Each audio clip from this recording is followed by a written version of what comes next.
હવે 11-12 તારીખે પેલી રેલી કરવાની અજમલ કાકા તે કીધું મફળીમાં દવા છોટી દઈએ કાકા 2-3 દાડા નહીં બગડ્યો હતો એટલે સવારે વહેલા દવા છોડવાની જેવી ચાલુ કરી અને એક ભાઈનો ફોન આવ્યો કે આજે પેલા ભાઈ પેલા બાબુજી હતા એને કોઈક પકડી દીધી છે પોલીસ. મેં કીધું સારું થયું માથાકૂટ મટી એમાં વાત પતી.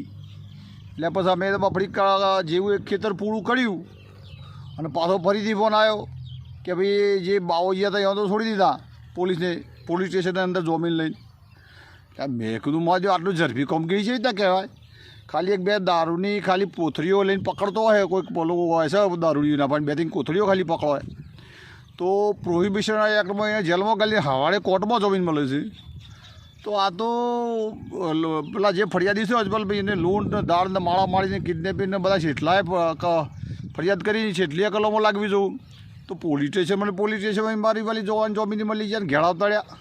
અમે તો વિગો દવા છોડતા તો કેવાની જમીન મળીએ જ્યાં. મેં કીધું મારી સારું કહેવાય આટલું બધું ઝડપી કામગીરી બનાસકાંઠા પોલીસને એટલે આમ તો ધન્યવાદ કહેવાય. એટલે આ તો બધાને મજા થઈ ગઈ. એટલે હું તો પછી મોબાઈલ ચેક કરવા બેઠો તો જુઓ તો બધાએ કે ભાઈ હેડો વિજય થયો કીધું હા વિજય થયો આ તો ઘેરા તળ્યા મારા તો. પછી મને એ થયું કે તારા ભાઈ એનો પાલો હતા મારે શું નહીં પાલવતું. એટલે પછી મને થયું કે હે ભાઈ અજમલ કાકાને મજા, પછી બનાસકાંઠાના ચૌધરીઓને મજા, જે બાવાજીના ખોડોએ બેઠા હતા એ ચૌધરીઓને તો વળી વધારે મજા. બરાબર છે. જે અલગ અલગ સ્થળોમાં બેસેલા છે બધાને મજા. તો બધાને મજા થઈ ગઈ તો અમારે તો અમે તો બહારના છીએ કે ભાઈ તમને ટેકો હાલવા આવ્યા ચૌધરી સમજી ગયા ભાઈ સપોર્ટ કરીએ. એટલે આ રેલી આપવા માટે ઉતાળે કરી કે ત્યાં તો પણ થોડું જોઈતું દવા છોટીએ. એટલે કહેવાનો મતલબ શું છે કે ખબર ના પડી ભાઈ અમે તમે જે કર્યું હોય તમે સમાધાન કર્યું છે તમારી રીતે બરાબર છે. આગળની કાર્ય હોય તો આગળ વખતની વાત છે. પણ ટૂંકમાં અમારી આ જે બનાવ બને ને એમાં એક સબક શીખવાય છે કે 70 દાડોથી તમે લડત ચલાવી હોય ને અને કાકા મારે તો દવા છોડવાને મોડું થાય છે એક તો બીજા છે તમે જવાન છે 70 દાડોથી તમે લડત ચલાવી હોય અને ખાલી 10 મિનિટ કે કલાક 2 કલાક માટે પેલા મહારાજને ઉપાડી જતા હોય અને તો સીધા કોઈ પણ કોર્ટમાં જ્યાં સિવાય જમીન મળી જાય તો એક બાજુ એવું કહો કે FIR નોંધાવીને હાથ થયું તે થયું. લૂંટ મારધારની બધી એ બધી કલમો લાગી હોય ને ભાઈ એ તો જેલમાં ગાલી પછી કોર્ટમાં જમીન મળે આજે પોલીસ સ્ટેશનમાં જમીન ન મળે. એ તો બધા જાણી ભણીને ખબર પડે.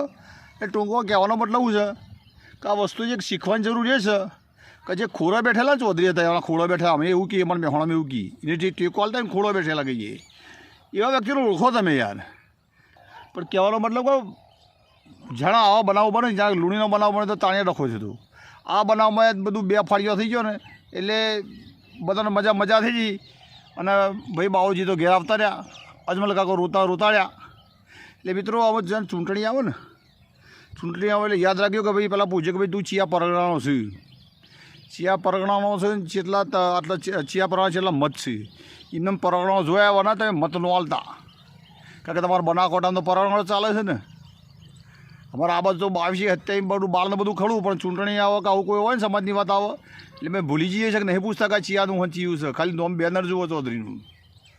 એટલે આ બધી વસ્તુઓ સમજવાની હોય તમારામાં થોડી આવું હોય ને તો થોડો સમાજ પ્રત્યેની ભાવના કેળવો. નેતા એવો પસંદ પર એવો કરો કે જે સમાજના ભેળો રહે ભાઈ માને મેલી કૂતરીને ધબ્બા જાય એવું નેતા ન જુએ.